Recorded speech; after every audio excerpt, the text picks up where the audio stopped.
Hi అండి, నమస్తే. Welcome back to tasty spoon. ఈరోజు రెసిపీ మామిడికాయ తొక్కుడు పచ్చడి. దీన్ని చాలా సింపుల్గా పెట్టుకోవచ్చు, అలాగే చాలా రుచిగా కూడా ఉంటుంది. దీనికోసం నేను 3 మామిడికాయల్ని తీసుకుంటున్నాను. వీటిని శుభ్రంగా కడుక్కొని తడి లేకుండా తుడుచుకోవాలి. అలాగే చిన్న చిన్న ముక్కలుగా కట్ చేసుకోండి. కట్ చేసేటప్పుడు పైన ఉండే టెంక ఊడినా సరే ఏం పర్వాలేదు. దీన్ని ఏదైనా గిన్నెతో మెజర్ చేసుకోండి. ఉప్పు కారం వేసుకోవడానికి ఈజీగా ఉంటుంది. నేను కట్ చేసుకున్న ముక్కలు ఈ కప్పుతోటి 3 కప్పుల వరకు అయ్యాయి. అలాగే గిన్నెకి ఫుల్గా మామిడికాయ ముక్కల్ని తీసుకోండి.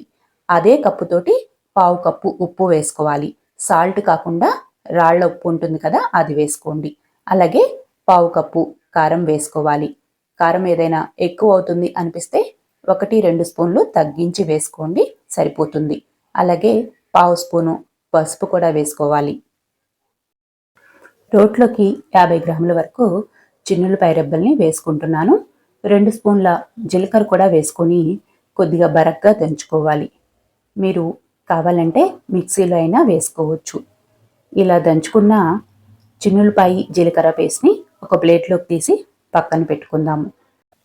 తర్వాత మనం కలిపి పెట్టుకున్న మామిడికాయ ముక్కలు, ఉప్పు, కారం అన్నీ కూడా రోట్లోకి వేసుకోవాలి. ఇందులోకి కొద్దిగా చింతపండు వేసుకోండి, బాగుంటుంది. చాలా తక్కువ వేసుకోండి, ఎక్కువ వేయాల్సిన అవసరం లేదు. చిన్న సైజు నిమ్మకాయ అంత చింతపండు వేసుకోండి, సరిపోతుంది. దీన్ని అంతటిని బాగా రోట్లోకి వేసుకొని కొంచెం మెత్తగా దంచుకోవాలి. మరీ మెత్తగా కాదండి, కొంచెం ముక్క నలిగే వరకు దంచుకోవాలి. తర్వాత ముందుగా నూరి పెట్టుకున్న వెల్లుల్లి జీలకర్ర పేస్ట్ వేసుకోవాలి. కొంచెం ఎక్కువగా అనిపిస్తుంది, అందుకని కొంత తీసి పక్కన పెట్టుకున్నాను. 1 స్పూన్ ఆవపిండి, 1 స్పూను మెంతుపిండి కూడా వేసుకొని ఇదంతా బాగా కలిసేలాగా మరొక నిమిషం సేపు బాగా నూరుకోవాలి. తర్వాత 2 టేబుల్ స్పూన్ల శనగ నూనె వేసుకోండి, బాగుంటుంది. అలాగే పచ్చడి కూడా ఎక్కువ రోజులు నిల్వ ఉంటుంది. ఇలా ఇదంతా ఒకసారి కలిసిన తర్వాత ఉప్పు చెక్ చేసుకోవాలి. నాకు కొద్దిగా ఉప్పు తక్కువ అనిపిస్తుంది, అందుకని 1/2 స్పూను సాల్ట్ యాడ్ చేసి మరొకసారి పచ్చడిని నూరుకున్నాను.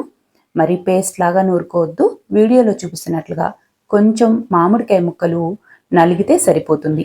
ఈ మామిడికాయ తొక్కుడు పచ్చడిని మనం ఇంట్లో పచ్చడి నూరుకునే చిన్న రోళ్ళు ఉంటాయి కదా, అందులో అయినా నూరుకోవచ్చు, లేదంటే మిక్సీ జార్లో అయినా వేసి కొంచెం బరగ్గా గ్రైండ్ చేసుకోవచ్చు. ఇది నూరుకున్న తర్వాత ఒక బాక్స్లోకి పెట్టి 2 రోజుల తర్వాత తాలింపు వేసుకోవాలి. అప్పుడు ముక్కకి ఉప్పు కారం పట్టి టేస్ట్ బాగుంటుంది. 2 రోజుల తర్వాత పచ్చడిని అంతటిని ఒకసారి బాగా కలుపుకోవాలి. మీకు కావాల్సినంత తాలింపు వేసుకోండి. మిగిలింది ఫ్రిడ్జ్లో పెట్టారంటే 1 ఇయర్ వరకు స్టోర్ చేసుకోవచ్చు. తర్వాత తాలింపు కోసం స్టవ్ మీద కడాయి పెట్టుకొని 100 గ్రామ్స్ వరకు ఆయిల్ వేసుకోవాలి. అందులోకి ఆవాలు, జీలకర్ర, శనగపప్పు, అలాగే 2 ఎండుమిర్చి, కొద్దిగా కరివేపాకు, ఇంగువ వేసి తాలింపు వేసుకోవాలి. నేను సగం పచ్చడి తాలింపులో వేసుకుంటున్నాను. ఇలా వేడిగా ఉన్న ఆయిల్లోకి పచ్చడిని అంతటినీ వేసి ఒకసారి కలుపుకోవాలి. పూర్తిగా చల్లారిన తర్వాత గ్లాస్ జార్లో పెట్టుకున్నారంటే బయట ఉంచినా కూడా 1 మంత్ వరకు స్టోర్ చేసుకోవచ్చు. ఈ పచ్చడి చాలా టేస్టీగా ఉంటుంది. చాలా సింపుల్గా కూడా ప్రిపేర్ చేసుకోవచ్చు. మీరు కూడా ఒకసారి ట్రై చేసి ఎలా వచ్చిందో కామెంట్ చేయండి. రెసిపీ నచ్చితే లైక్ చేయండి, షేర్ చేయండి, సబ్స్క్రైబ్ చేసుకోండి.